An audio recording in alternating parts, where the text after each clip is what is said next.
Assalamualaikum, salam online untuk teman-teman dimanapun berada. Stay at home dan patuhi peraturan PSBB di daerah Anda. Di tengah pandemi Corona, saya menjadi lebih banyak menghabiskan waktu di rumah, membuka file video lama, khususnya wawancara terkait Pak Harto. Dan saya menemukan file video ngevlog bersama Andri Sanusi, Ketua Umum PPI atau Pergerakan Pelaut Indonesia, yang juga sekaligus Ketua Umum Maritim Indonesia berkarya. Kebetulan video ini belum diedit, jadi saya edit dan diikutsertakan sebagai bahan untuk lomba vlog yang diadakan cendananews.com. Oh ya guys, jangan lupa ikut lomba vlog ya. Klik www.cendananews.com/lomba vlog. Masih belum ditutup loh. Melirik tema lomba vlog yang diadakan, Presiden Soeharto menjaga kedaulatan dan Bapak Pembangunan. Hal ini ada kesinambungan ketika wawancara seorang pelaut. Dan saya mendapatkan info banyak tentang Pak Harto dari kacamata pelaut. Menarik guys, simak wawancaranya yuk. Waktu zaman Pak Harto, pelaut Indonesia ini sangat sejahtera ya. Gaji pelaut yang jabatan terendah waktu itu sudah lumayan besar. Ada yang sampai 1 juta, kan lumayan besar itu. Dan pelaut Indonesia itu mayoritas mengisi kapal-kapal yang ada di dunia. Mengisi kapal-kapal yang ada di dunia? Iya, waktu mayoritas itu. Waktu zaman Pak Harto, pelaut Indonesia sangat dihargain karena akademi pelayaran ya di Indonesia itu sangat berkualitas. Bahkan negara kayak Jepang, kayak Filipina, Thailand itu mengirim anak bangsa mereka yang berprestasi untuk sekolah di pelayaran ke Indonesia. Belajar di sini? Belajar di sini. Luar biasa sekali. Iya. Nah, Indonesia memproduksi pelaut-pelaut ini itu sangat dipandang di luar negeri. Mayoritas kita mengisi kapal-kapal yang ada di luar negeri pada saat itu. Karena di Indonesia regulasinya untuk pelaut Indonesia yang saya tahu ya, itu sangat simpel dan mudah. Orang anak bangsa itu untuk berkarir di pelaut itu cepat.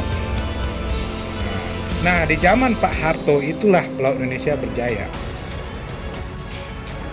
Ada satu cerita menarik lagi nih guys. Ketika Pak Harto sedang memancing dikawal oleh militer, namun Pak Harto tidak tahu. Dalam kisah ini mencerminkan betapa bersahajaannya Pak Harto. Saya ingat cerita-cerita dulu. Beliau ini kan hobi mancing ya. Iya, mancing. Hobi mancing Pak Harto ini. Mancing. Jadi mancing ini sering ke Pulau Seribu kalau kebetulan di wilayah beliau masih di Jakarta ya. Nah, beliau nggak kemana-mana, itu mancingnya Sabtu Minggu itu di Kepulauan Seribu. Saya ingat ceritanya itu, saya pernah baca-baca, dapat informasi juga ya sama orang-orang tua ya. Ketika beliau mancing, beliau ngomong ke salah satu ajudan, beliau menunjuk ke depan, itu kapal perang siapa? Nah, salah satu ajudan ngomong, izin Bapak, itu kapal perang kita. Loh, emang Pak Harto nggak tahu bahwa ada kapal perang di situ? Nggak tahu, beliau ini kan kalau kemana-mana kan yang saya tahu saya nggak mau dikawal. Pak Harto sampai kaget, loh kenapa? Ini hari libur kok, suruh balik. Ambil ikan, ambillah ikan itu, ikan hasil tangkapan ya, kasih ke mereka, suruh balik. Mereka punya anak istri, libur. Nah, beliau itulah bentuk beliau itu orang apa adanya, kan? Jangan dianggap lu apalah. Mentang-mentang presiden harus diikutin, dikawal segala macam. Beliau nggak mau. Itu yang saya tahu saya. Beliau ini bergerak menurut saya ya. Itu yang bicara itu hati nurani. Makanya ada julukan untuk beliau kan, apa, Jenderal Smiling kan? Ya, Smiling General. Smiling General kan. Nah, ada julukan itu karena beliau itu berpikir dari sini gitu loh. Bentar, Bang Andri, menarik. Ketika Pak Harto tidak tahu bahwa beliau mancing tidak dikawal, tapi ada pengawalan di situ, ada kapal perang. Ada. Itu siapa ya waktu itu ya? Enggak, kira-kira. Beliau ini kan kemana-mana kan ada protokoler kan? Iya. Nah, itu Presiden harus menginformasikan kepada satuan-satuan tugas untuk pengamanan dimanapun beliau berada. Tapi kan beliau nggak mau seperti itu. Bahkan ada banyak beredar foto beliau yang ada di suatu rumah, di gubuk, ya kan? Ya itu apa adanya. Sampai nyamar ya, saya sempat lihat juga foto itu. Nah, ini bukti kesederhanaan Bapak Presiden Soeharto itu penjaga kedaulatan dan juga Bapak Pembangunan yang rendah hati. Iya, betul. Penuh kesederhanaan di sini. Nah, cerita ini sangat menarik dan saya pun baru dengar sore hari ini. Nah, kira-kira apa nih? Ada nggak yang bisa diimplementasikan oleh para pelaut-pelaut mungkin ilmu-ilmu atau pemikiran-pemikiran Pak Harto hari ini ke depan mungkin? Ya, ini saya cerita nelayan deh. Nah guys, di sini ada kisah menarik juga. Pak Harto penjaga kedaulatan Indonesia dengan memperhatikan kelautan. Di samping itu, memperhatikan ekosistem laut. Ketika terumbu karang rusak dan Pak Harto memerintahkan untuk menenggelamkan besi rongsok seperti bis, bajai, dan lain-lain. Nah, hal ini sejalan dengan artikel yang di-online-kan oleh cendananews.com tanggal 13 Januari 2018.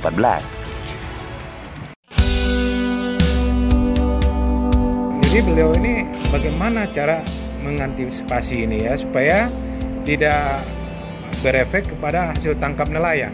Karena beliau ini hobinya beliau kan mancing. Iya. Nah, beliau perintahkan, nggak salah saya perintahkan Dirjen itu untuk mempelajari ini semua dan segera melaporkan gitu loh. Beliau langsung perintahkan semua rongsokan yang ada di Jakarta, mobil, bis segala macam, ya kan, besi atau apa, itu segera dikumpulkan. Rongsokan, bis, semua dikumpulkan untuk ditenggelamkan di laut. Menarik ini. Ini menarik ini. Ditenggelamkan di laut untuk menjadi rumah-rumah ikan gitu. Nah, nggak tahu hari apa itu, lupa saya, itu ditenggelamkan di sekitaran Laut Jawa. Rongsokan ini di kepulauan sekitar Pulau Seribu ditenggelamkan di situ untuk antisipasi musim barat, agar ikan-ikan ini tidak jauh berkurang kan. Berapa tahun kemudian nelayan bingung kan, hasil tangkapnya masih normal. Nah, gitu. Itu rongsokan itu sudah menjadi rumah-rumahnya ikan. Menarik. Jadi sekali. tidak terbawa oleh arus kan. Iya. Nah, gitu. Dan yang kedua, Pak Harto yang setahu saya itu sangat memantau kebersihan laut loh. Sangat laut memantau. Seluruh Indonesia ini kan sangat luas juga ya. Ya. Kebersihannya. Ya, terutama di Jakarta lah. Beliau ini kalau berlayar itu selalu memperhatikan laut kita ini bersih nggak gitu.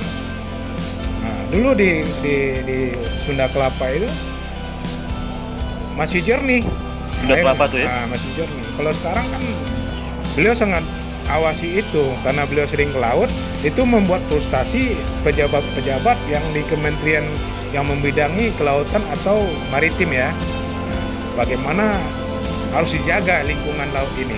Ya stres lah, Pak Harto kan ada yang salah, tunggu aja gitu loh, langsung ganti ya. Nah itu setahu saya, kalau bagi saya itu sangat bagus. Luar biasa Bang Andri, wawancara pendek ini, dan saya dapat pelajaran, dapat inspirasi dari cerita Bang Andri.